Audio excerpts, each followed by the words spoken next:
Berikan kepada kita semua tuntunan yang bukan cuma saat pandemi yang sedang terjadi pada hari-hari ini, tetapi tuntunan firman Tuhan ini saya mau setiap kita haruslah bisa dipakai dalam segala situasi. Sebab sebetulnya ketika kita mempraktekkan firman Tuhan, maka kehidupan yang sesungguhnya yang Tuhan mau itu sedang terjadi dalam hidup kita. Sebab itu pagi hari ini mari kita sama-sama konsentrasi. Kita mau mendengar tuntunan Tuhan melalui kebenaran firman Tuhan yang Tuhan sudah taruh dalam hati saya, yang akan saya sampaikan kepada setiap Bapak Ibu di tempat ini. Ya, saya mau kita semua semakin dikuatkan melalui apapun yang sedang terjadi. Saya tidak tahu apa yang sedang saudara alami, mungkin yang sedang terjadi di hari-hari yang lalu.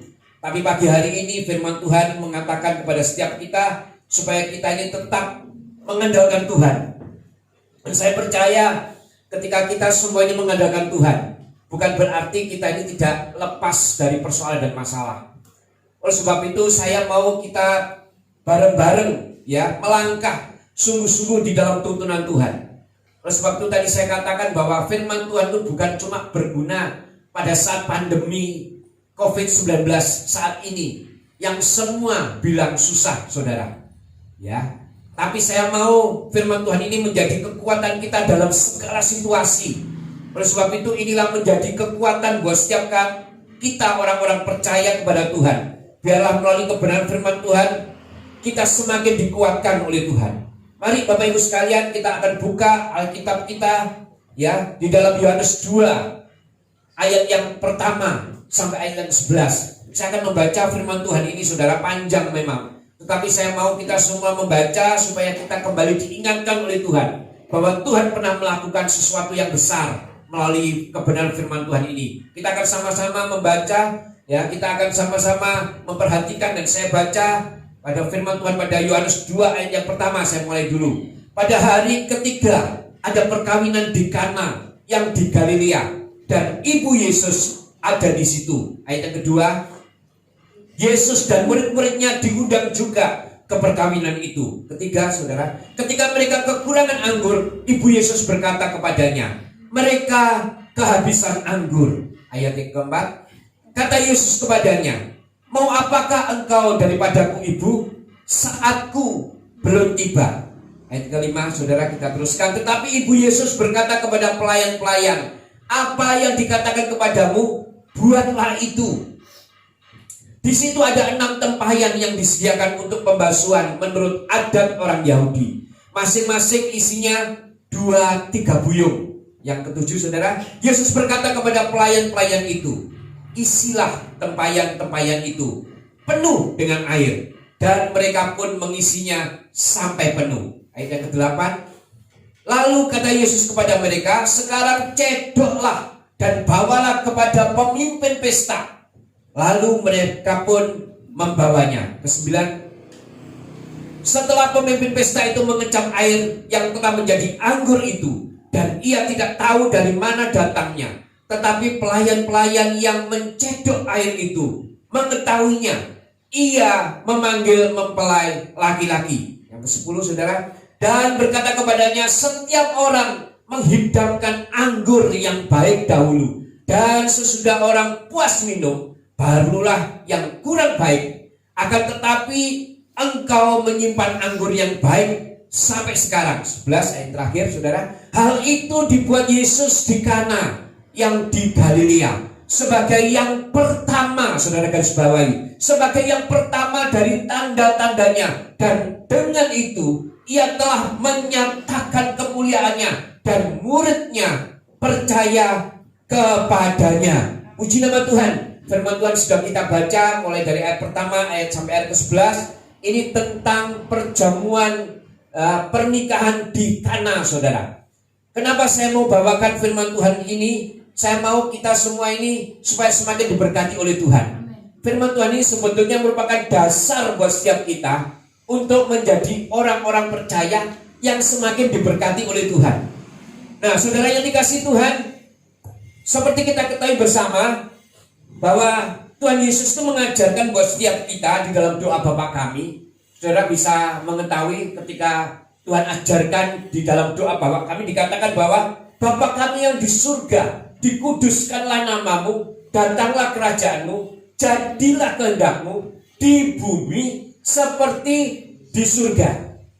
Ini adalah doa yang diajarkan oleh Tuhan kita kepada setiap kita, saudara.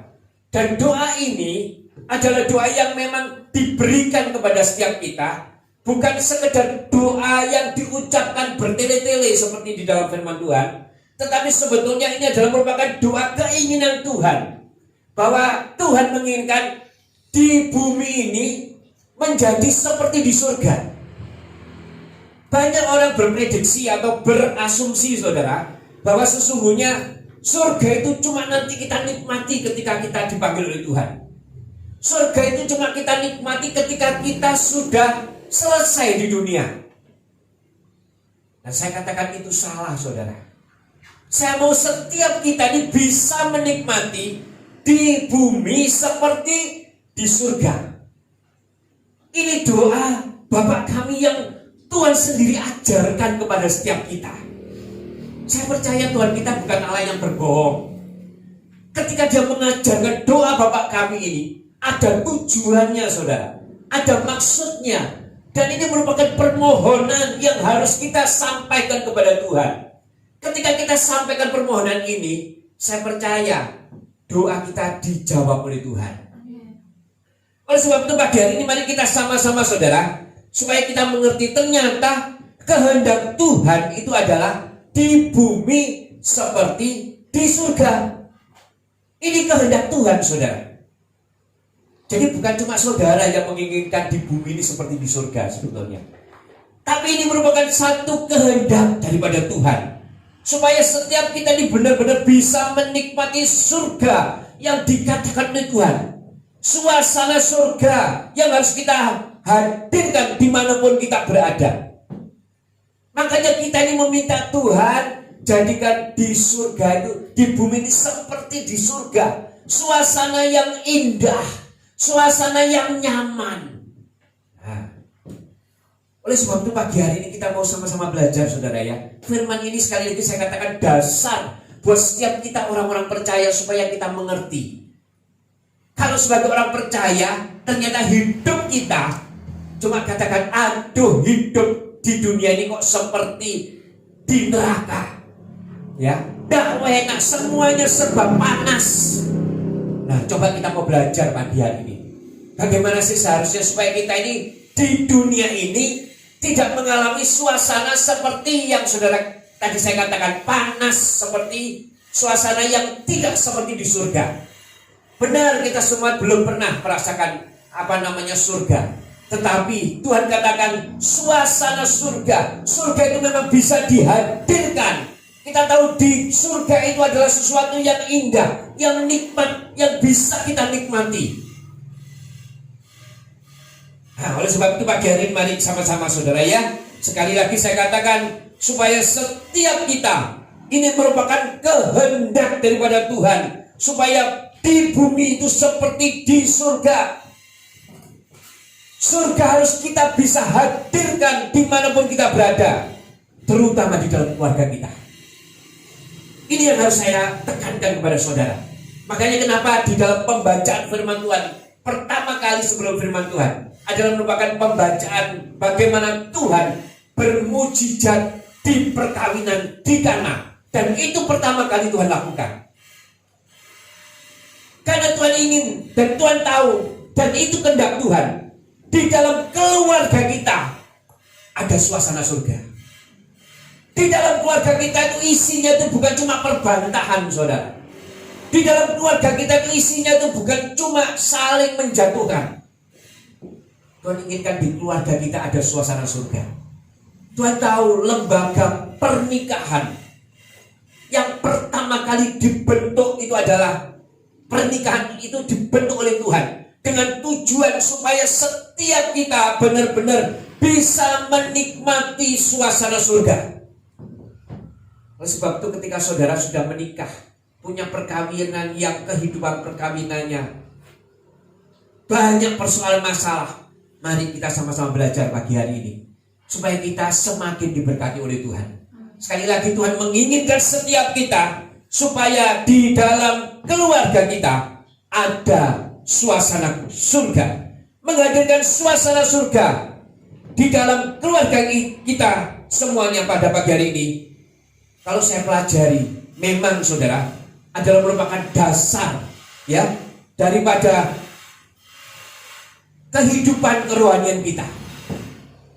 Dan suasana surga yang kita hidupkan di dalam keluarga kita, yang kita hadirkan di dalam keluarga kita, itu merupakan dasar dari kita menikmati suasana surga yang lain. Baik di dalam pekerjaan kita, baik di dalam lingkungan kita, baik di dalam kehidupan bergereja kita. Ternyata di dalam keluarga ini dulu, dasarnya ini dulu saudara. Makanya saya ingatkan tadi ya, sekali lagi, perjamuan kawin di Kana itu adalah pertama kali Tuhan lakukan mujizat dengan tujuan supaya di dalam perjamuan kawin ini terjadi sukacita, di mana anggur dicurahkan, air dirubah jadi anggur, yang artinya kehidupan keluarga dari Bapak Ibu mungkin saat ini sepertinya hilang sukacita, sepertinya hilang kesukaan. Mari sama-sama kita undang Yesus untuk dihadirkan anggur itu supaya sukacita bisa melimpah. Makanya di dalam keluarga ini penting saudara dalam hidup kita, ya. Di dalam keluarga inilah yang akan mempengaruhi di dalam pekerjaan kita, di dalam lingkungan kita, di dalam kerohanian kita. Bagaimana kita bisa bekerja kalau keluarga kita suasananya panas? Ayo saudara, bagaimana kita bisa bekerja dengan baik kalau di dalam keluarga kita suasananya itu tidak ada suasana surga? Mungkin saudara bisa bekerja tetap, tetapi pekerjaan saudara akan menjadi pekerjaan yang semakin menyiksa saudara. Tidak ada sukacita, tidak ada gairah. Adalah sulit untuk bisa menikmati suasana surga di tempat lain ketika suasana surga tidak ada di dalam keluarga saudara. Sangat sulit menikmati suasana surga di lokasi yang lain. Oleh sebab itu pagi hari ini kita mau benar-benar konsentrasi. Ya, pagi hari ini firman Tuhan itu bukan kebetulan saudara. Saya sering kali menikmati, makanya saya ketika disentuh tadi oleh Tuhan sebelum kita mendengarkan firman Tuhan, ya, Roh Kudus menyentuh saya. Saya merasakan luar biasa Tuhan. Tidak ada janjian dengan worship leader, tetapi lagu yang terakhir mengatakan, ya, semua karena kemurahan Tuhan menjadikan di bumi seperti di surga. Saya merasakan Tuhan Yesus baik saudara. Dia mengasihi saudara loh di tempat ini. Dia mengasihi saudara. Dia memberikan tuntunan kepada setiap saudara. Dia tahu saudara saat ini mengalami kesulitan mungkin di dalam kehidupan saudara. Oleh sebab itu firman Tuhan mengingatkan, ya, supaya setiap kita ini benar-benar menghadirkan suasana surga di rumah tangga kita. Kalau saudara katakan, Pak, rumah tangga saya begitu tidak ada keharmonisan, Pak. Apakah bisa saya menghadirkan suasana surga di tempat lain? Kemungkinan bisa, tetapi semu saya katakan saudara. Banyak orang-orang karena di dalam keluarga tidak ada suasana surga, yang isinya panas, akhirnya mencari suasana surga yang lain, ya, mencari kesenangan yang lain. Akhirnya banyak yang terjerumus. Pagi hari ini kita benar-benar mau cuma Alkitab ya menjadi dasar kita. Saya tidak mau kita semua di tempat ini sampai salah langkah, ya, supaya kita mengerti bahwa sesungguhnya di dalam keluarga lah kita bisa menghadirkan suasana surga, dan itu yang akan membuat setiap kita menjadi pribadi-pribadi yang kuat.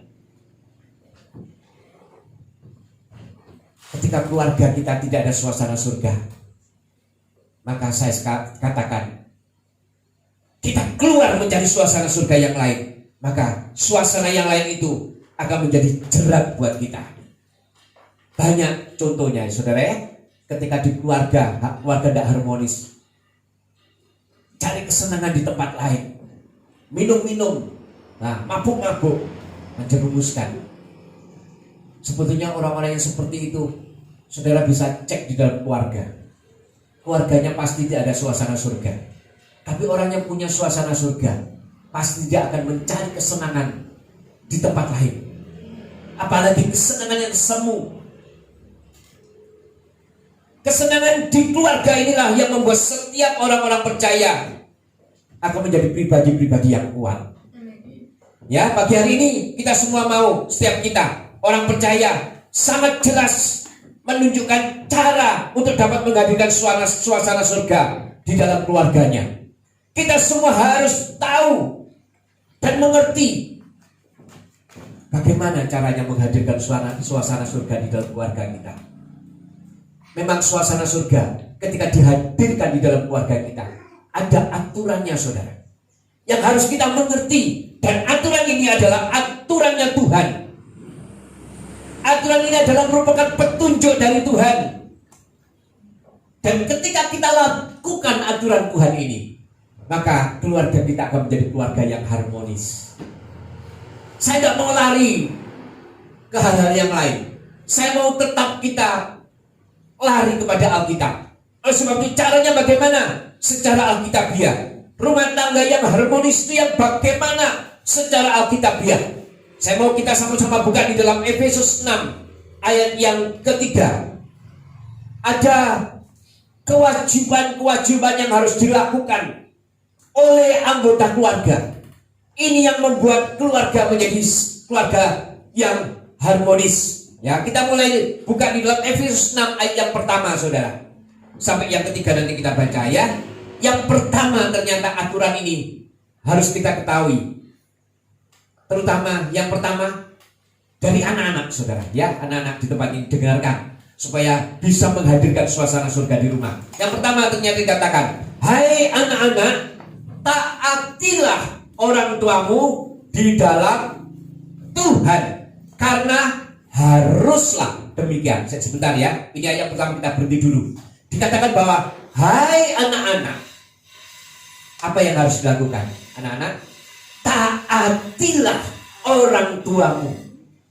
Ya, taatilah orang tuamu di dalam Tuhan, karena haruslah demikian. Ini mutlak, saudara. Harus loh. Kalau namanya anak-anak, itu harus mentaati orang tua. Ayat yang kedua kita baca. Ya, hormatilah ayahmu dan ibumu. Ini adalah suatu perintah yang penting, seperti yang nyata dari janji ini. Yang ketiga, haleluya, supaya kamu berbahagia dan panjang umurmu di bumi. Anak-anak atau saudara yang masih punya orang tua, kalau ingin panjang umur, ini loh resepnya, saudara. Apa, saudara? Menghormati orang tua. Mentaati dan menghormati. Firman Tuhan di sini tidak ada mengatakan kalau orang tua itu benar, kalau orang tua itu hidupnya benar. Tetapi memang dikatakan di dalam firman ini, orang tua yang di dalam Tuhan harus ditaati. Ini merupakan kunci buat setiap kita untuk bisa umur panjang. Saya percaya orang-orang tua di tempat ini semua menghormati orang tuanya. Terutama kalau saya lihat Pak Jolali, Bu Wimi, semua ya Bu, semuanya menghormati. Karena Tuhan masih berikan kepada setiap kita umur panjang. Ini tidak bisa disangkal, saudara. Merupakan ketetapan daripada Tuhan turun-temurun. Ketika kita mau menghadirkan suasana surga, Tuhan katakan tetap hormati. Walau orang tua ini kalah pintar dengan anak-anak. Sekarang ini kan anak-anak lebih pintar dari orang tua, saudara. Ya, anak-anak ini lebih pandai dari orang tua. Orang tua dulu lulusan mungkin SMP, SMA, SD mungkin. Sekarang anak-anak semua lulusan S1, bahkan ada S2. Pinter-pinter. Kadang dari pinternya ini mereka merasa menjadi orang yang lebih pinter dari orang tua. Nah, ketika lebih pinter, dia merasakan tidak ada ketaatan lagi kepada orang tua. Dia beranggapan, untuk orang tuaku sudah kalah sama aku. Ketinggalan zaman, jadul, cara berpikir kuno. Sekarang kan modern, apalagi era digital. Orang tua banyak menjadi orang tua yang babak belur saat ini, saudara, saya katakan. Karena anak-anak semakin pandai. Tetapi saya ingatkan, dengar anak-anak di tempat ini, tetap hormatilah orang tuamu. Tetap taatilah orang tuamu. Karena itu adalah kunci buat setiap kita untuk bisa umur panjang. Orang tua yang ketinggalan zaman itu adalah orang tuamu. Orang tua yang jadul itu adalah orang tuamu. Dan kamu nanti suatu saat juga akan mengalami hal yang sama. Oleh sebab itu, hormati dia. Mau anak-anak? Mau? Ini adalah peraturan yang pertama, saudara. Kalau kita mau menghadirkan suasana surga di dalam rumah kita, ya. Jadi yang pertama, upah yang didapat anak-anak ketika dia melakukan aturan Tuhan ini. Yang pertama, dia akan hidupnya berbahagia, ya. Seperti dalam firman Tuhan ini, ya, supaya kamu berbahagia. Yang artinya apa? Masa depan kamu itu loh di tangan Tuhan. Berbahagia kalau kamu mentaati orang tua, kalau kamu menghormati orang tua. Dan upah yang kedua dikatakan adalah panjang umur. Panjang umur. Jadi ini adalah hal yang harus kita ketahui bersama. Yang kedua, saudara, sekarang aturan apa? Yang kedua ternyata aturan antara orang tua dengan anak. Nah, ternyata bukan cuma anak yang punya aturan, tetapi orang tua juga punya aturan dengan anak. Kita lihat di dalam Efesus 6 ayat yang keempat. Ya, orang tua di tempat ini, mari sama-sama dengarkan. Ya, dengarkan. Saya juga sebagai orang tua, juga sebagai anak, saudara. Saya mau kita semua praktek. Efesus 6 ayat keempat. Dan kamu, bapak-bapak, janganlah bangkitkan amarah di dalam hati anak-anakmu, tetapi didiklah mereka di dalam ajaran dan nasihat Tuhan. Kita bersyukur kepada Tuhan kalau saudara masih komplit, ya, ada suami, ada istri. Memang tugas di dalam keluarga itu harus ada yang menjadi kepala. Ketika masih ada suami, memang dia sebagai kepala di dalam keluarga. Firman Tuhan ini mengajarkan kepada setiap kita supaya kita ini sebagai kepala di dalam keluarga itu bisa mendidik mereka di dalam ajaran dan nasihat Tuhan. Tidak boleh kita membangkitkan amarah mereka, yang artinya kita tidak boleh membuat mereka marah, yang artinya kita tidak boleh sembarangan. Mungkin ketika kita menghajar anak kita, ketika dia melakukan kesalahan, haruslah kita didik dan kita ajar dengan cara firman Tuhan. Berarti sebagai orang tua tidak ada cara lain, harus menjadi orang tua yang takut akan Tuhan. Kalau orang yang gak takut akan Tuhan, mendidik anak-anak pasti akan menjadi didikan-didikan yang keliru. Karena dasarnya ini bukan mendidik di dalam ajaran dan nasihat kebenaran firman Tuhan, tetapi mungkin mereka mendidik dengan ajaran atau mungkin dengan kekerasan, dengan pukulan, dengan hal-hal yang tidak menyenangkan hati Tuhan, membuat anak-anak itu menjadi amarahnya di dalam hatinya bangkit, timbul, dan ini tidak akan bisa menghadirkan suasana surga di rumah. Jadi sekali lagi, kalau saudara tanya, "Loh Pak, aku sudah tidak punya bapak lagi, tidak punya imam." Nah saudara sebagai istri mungkin, ya saudara sekarang bertindak sebagai imam dalam keluarga. Karena memang harus ada kepala di dalam keluarga yang memimpin anak-anak kita, yang mendidik anak-anak kita, yang mengajarkan kepada anak-anak kita di dalam ajaran dan nasihat kebenaran firman Tuhan. Jadi sekali lagi, sudah ada pilihan buat kita sebagai orang tua. Kalau kita mau mendidik anak-anak di dalam pendidikan yang benar, kita harus menjadi orang-orang tua yang takut akan Tuhan.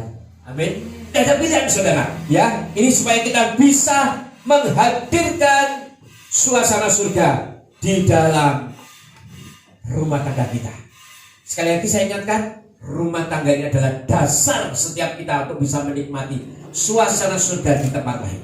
Ketika rumah tangga kita menjadi rumah tangga yang enak, penuh dengan damai sejahtera, sukacita yang melimpah, maka saya percaya ketika kita melangkah bekerja pun, pekerjaan kita akan enak. Walaupun mungkin pekerjaan kita ini saat itu mungkin sedang berat, tetapi suasana hati kita ini suasana surga. Ini bisa kita impartasikan di dalam pekerjaan kita, dan saya percaya kita semakin diberkati Tuhan. Amin. Yang ketiga, saudara, yang saya lihat ya di dalam apa supaya kita bisa menghadirkan suasana surga, ternyata kita harus tahu istri dengan suami. Nah, sekarang ini saudara, kita mau masuk di situ saudara ya.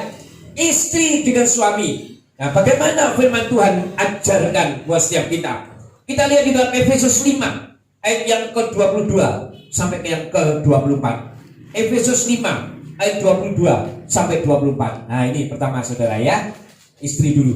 Hai istri, tunduklah kepada suamimu. Panggil saudara ya. Hai istri, tunduklah kepada suamimu seperti kepada Tuhan.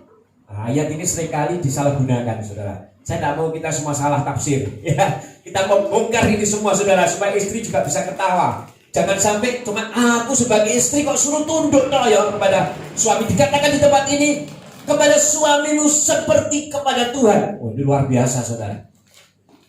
Tapi ini firman Tuhan mau saya katakan kepada saudara.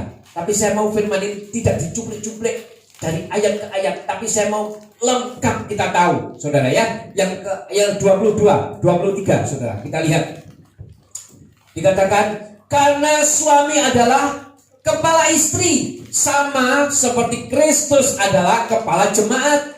Dialah yang menyelamatkan tubuh, seluruh tubuh. Keluarga ini satu kesatuan. Ada mata, ada tangan, ada kaki, satu kesatuan. Tetapi dikatakan ternyata suami adalah kepala. Suami adalah kepala seperti Kristus adalah kepala jemaat. Yang ke-24 saudara, kita lihat ayat yang ke-24.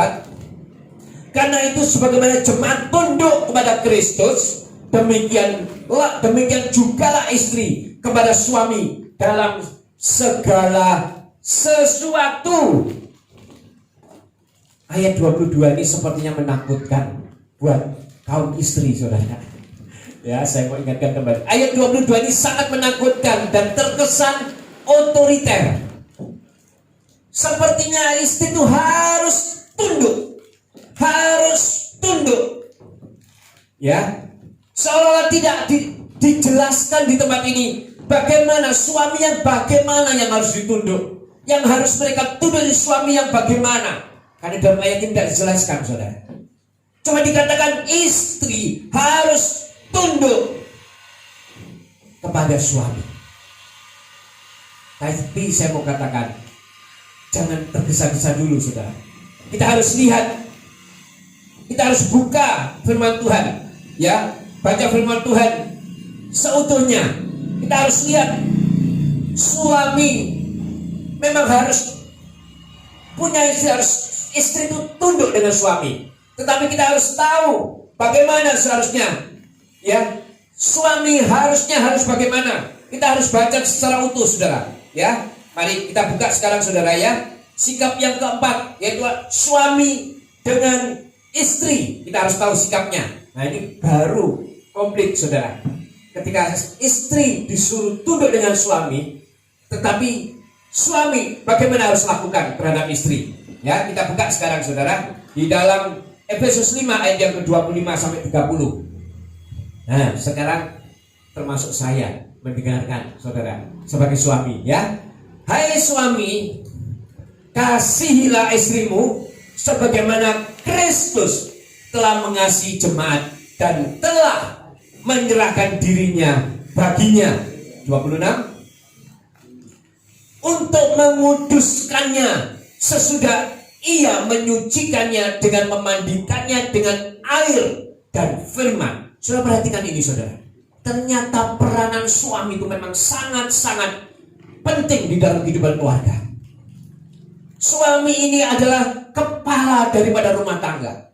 Ketika suami ini melakukan sesuatu yang tidak berkenan di hadapan Tuhan, maka seluruh keluarga akan terpengaruh. Oleh sebab itu firman Tuhan mengatakan bahwa ternyata suami ini yang bisa menyucikan, yang bisa membuat istri mengarahkan kembali setelah Tuhan sendiri menyucikan kehidupan istri. Setiap istri memandikannya dengan air yang artinya mengalami pertobatan ketika mengaku Yesus sebagai Tuhan dan Juru Selamat, mengalami baptisan air ketika dibangkitkan menjadi hidup yang baru dan hidup karena firman Tuhan. Ini suami istri-istri saudara. Ya, kita lihat sekarang ayat 27. Supaya dengan demikian ia menempatkan jemaat di hadapan dirinya dengan cemerlang, tanpa cacat atau kerut atau yang serupa itu, tetapi supaya jemaat kudus dan tidak bercela. Ayat yang ke-28. Demikian juga suami harus mengasihi istrinya sama seperti tubuhnya sendiri. Siapa yang mengasihi istrinya, mengasihi dirinya sendiri. Bapak Ibu yang dikasihi Tuhan, sesungguhnya ketika kita sebagai suami, ketika kita mengasihi istri kita, itu kita ini mengasihi diri kita sendiri. Makanya ketika kita punya istri, ya, kalau kita melihat cerita-cerita di luar, bagaimana seorang suami menganiaya istri, bagaimana seorang suami memukuli istri. Kalau kita melihat firman Tuhan, sesungguhnya mereka melukai diri mereka sendiri. Sebagai orang percaya, sebagai orang yang dikasihi oleh Tuhan, saya mau setiap kita di tempat ini sungguh-sungguh sebagai seorang suami, kasihilah istrimu. Kasihilah istrimu. Kasihilah dia sama seperti saudara-saudara mengasihi tubuh saudara sendiri. Saya berusaha sampai detik ini, kemana-mana saya selalu bersama dengan istri. Ya, saya mau ketika menikmati kenikmatan dari Tuhan, saya harus juga bersama-sama dengan istri. Saya ajak bersama-sama. Kita menikmati segala sesuatunya berdua. Makanya saya katakan, dulu ketika Tuhan taruh di dalam hati saya bahwa ternyata rumah tangga yang menjadi prioritas utama adalah pasangan hidup kita, itu banyak yang menentang saudara. Loh, kok bisa begitu? Anak harusnya yang menjadi prioritas pertama. Saya katakan, saya kasihkan argumen secara alkitabiah, juga secara kehidupan nyata, bahwa sesungguhnya prioritas hidup di dalam hidup kita setelah Tuhan adalah pasangan hidup kita. Pasangan hidup kita inilah yang menjadi prioritas utama saudara. Dengarkan saudara, prioritas yang paling utama setelah Tuhan adalah pasangan hidup kita. Nah saudara, kalau tanya, lah anak-anak bagaimana Pak? Anak-anak punya hidup sendiri. Seperti saya sampai hari ini, saya sudah 2 orang yang sudah diambil oleh orang. Tetapi saya katakan mereka bukan diambil, tapi saya tambah. Saya punya anak 2. Jadi anak saya sekarang adalah 6 saudara. Yang 2 anak mantu, tapi tetap saya katakan itu sebagai anak. Tapi ketika dia sudah menikah, dia sudah punya kehidupan sendiri. Tugas saudara sebagai orang tua adalah memberikan mereka pendidikan, memberikan mereka didikan, memberikan mereka cara yang baik untuk hidup sebagai orang yang takut akan Tuhan. Selebihnya Tuhan yang akan ambil alih. Nah saudara sebagai suami istri tetap berjalan di dalam prioritas bersama-sama, saling memprioritaskan, mengutamakan satu dengan yang lainnya. Karena ketika kita melakukan itu, suasana surga pasti ada di dalam rumah saudara. Amin. anak-anak nanti ada jalannya sendiri, saudara. Makanya saya katakan setiap kita sebagai orang tua harus punya mesbah doa keluarga. Ketika doa kita nampaikan kepada Tuhan, kita berikan kepada Tuhan, itu merupakan permohonan daripada setiap kita. Di dalam doa itu seluruh anggota keluarga kita akan dituntun oleh Tuhan. Keluarga adalah hal yang utama. Istri adalah yang menjadi prioritas buat suami. Suami adalah yang menjadi prioritas buat istri. Jadi ketika hal itu terjadi, suami harus mengasihi istri. Istri harus mengasihi suami. Karena suamilah yang memuduskan, artinya suami harus menjadi imam di dalam keluarga. Jangan dibalik kalau bisa, saudara. Ya, suami yang menjadi imam. Ayo bareng doa. Ayo bareng ke gereja. Ayo bareng. Ayo sama-sama kita baca firman. Ayo sama-sama kita mendengarkan firman. Ayo sama-sama kita memuji Tuhan. Suami harus tetap menjadi imam. Supaya ketika itu terjadi, saya percaya keluarga kita menjadi keluarga yang bisa menghadirkan suasana surga di dalam keluarga. Saudara, Bapak Ibu yang dikasih Tuhan, ya, saudara yang dikasih Tuhan, sekali lagi memang tidak gampang dalam mengarungi hidup rumah tangga. Ketika kita sudah memutuskan untuk menjadi suami istri, kita harus benar-benar melangkah di dalam bahtera rumah tangga. Nah, seringkali kalau kita melihat banyak orang yang mengatakan, kalau saudara dan Bapak Ibu yang dikasih Tuhan sekarang ada di tempat ini bisa mengarungi rumah tangga, itu karena kecocokan. Saya katakan sebetulnya tidak. Kita ini tidak akan mungkin bisa cocok dengan pasangan kita. Kita ini tidak akan mungkin bisa sama dengan pasangan kita. Bagaimana kita bisa sama? Kita waktu kecil aja sudah berbeda. Kita hidup di lingkungan yang berbeda. Kita punya cara-cara di dalam keluarga yang berbeda. Makanya saya katakan, di dalam rumah tangga itu cuma adanya adalah saling mengalah. Saling mengalah. Ketika ada salah satu yang mungkin sedang mengalami yang namanya hal persoalan yang membuat dia menjadi pribadi yang sedang marah, ya jangan diimbangi, saudara juga ikut marah. Karena sekali lagi saya katakan mustahil kalau saudara itu mengatakan aku mau berumah tangga karena cocok. Sebetulnya itu bukan cocok, tapi dicocok-cocokkan. Yang betul adalah saling mengalah. Kalau satunya mengalah, maka saya percaya satunya pasti akan bereda.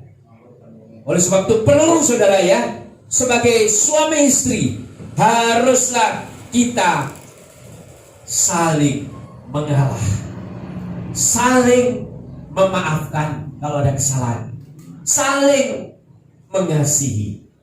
Amin saudara. Amin. Kita harus benar-benar melangkah ini saudara sebagai suami istri. Sikap suami istri harus tetap bisa menjaga sikap saling mengalah. Dan yang kedua, bisa jaga mulut. Kadang kalau kehidupan suami istri ini bisa menjadi goyang, bisa menjadi suasana panas. Karena apa saudara? Karena mulut. Mulut ini harus kita jaga benar-benar.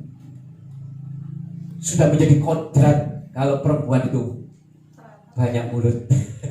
Tetapi saya mau katakan, kalau saudara banyak mulut, alihkan menjadi mulut-mulut yang memuji Tuhan.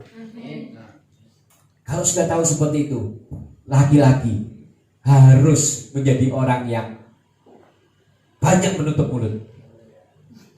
Sungguh saudara, ya. Sebab apa saudara? Sebab ketika saling tidak bisa mengekang diri, ketika mulut ini tidak dijaga, ini bisa menjadi sesuatu hal yang berbahaya dalam hidup rumah tangga. Banyak rumah tangga yang goncang. Banyak rumah tangga yang goyang. Kadang mulut. Kadang suami ngomong seenaknya sendiri. Kadang istri juga cerewetnya bukan main. Ini semua ini harus benar-benar diperhatikan. Semuanya sudah baik. Tinggal mulut ini yang harus kita tonton dengan baik.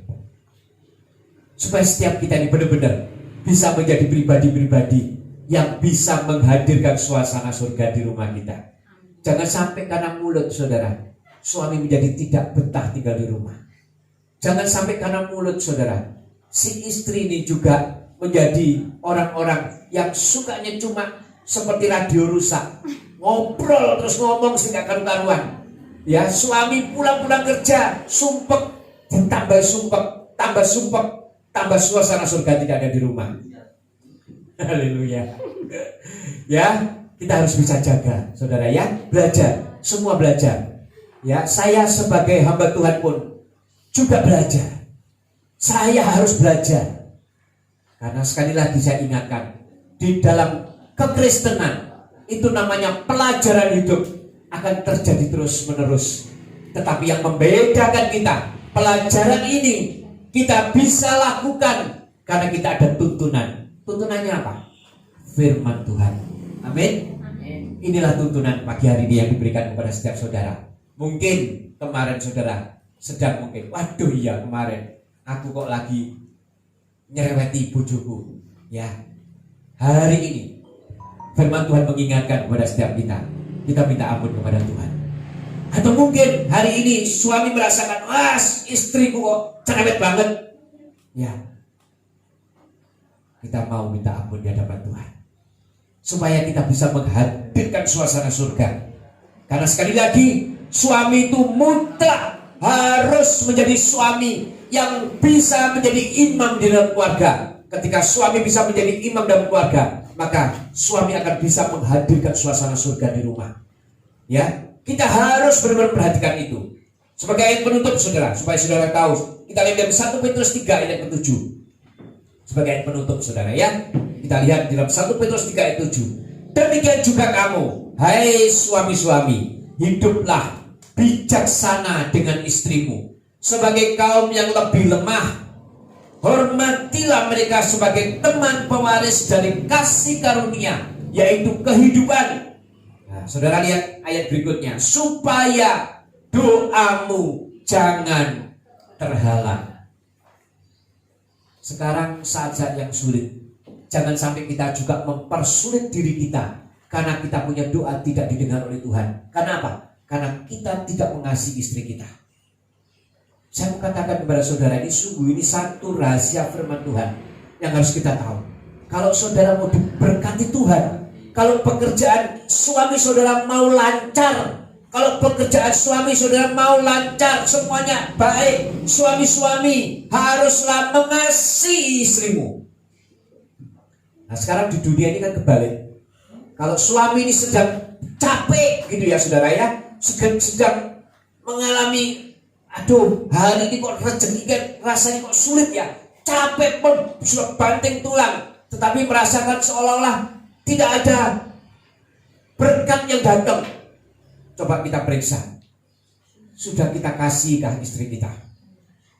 Jadi saya mau di tempat ini, kalau mau bekerja, bapak-bapak sekalian, coba ya sayangi istri, peluk dia mungkin, cium dia, ya. Aku mau cari makan, aku mengasihi engkau.